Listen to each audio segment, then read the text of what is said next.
Yes, welcome to Saturday Dawn Quiz. Today's questions are regarding the food. So the first question, which country gave the world delicious dim sum? So this country is China. Which type of food is crepe, the national dish of France? So this is pancake.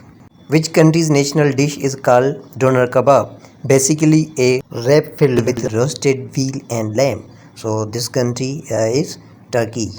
Canada is famous for its chips, gravy and cheese dish. What is it called? So it is called poutine.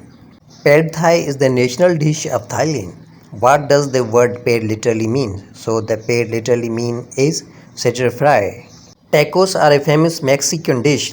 Which kind of bread is used to wrap veggies and meat in it? So it is tortilla. In which country do people eat kimchi? A traditional side dish of fermented and salted veggies. So this country is South Korea. Which type of meat is suited to make the national dish of Finland? So this one is reindeer. Which special ingredient in a Spanish omelette, the national dish of Spain, makes it different from other types of omelette? So this special ingredient is potato.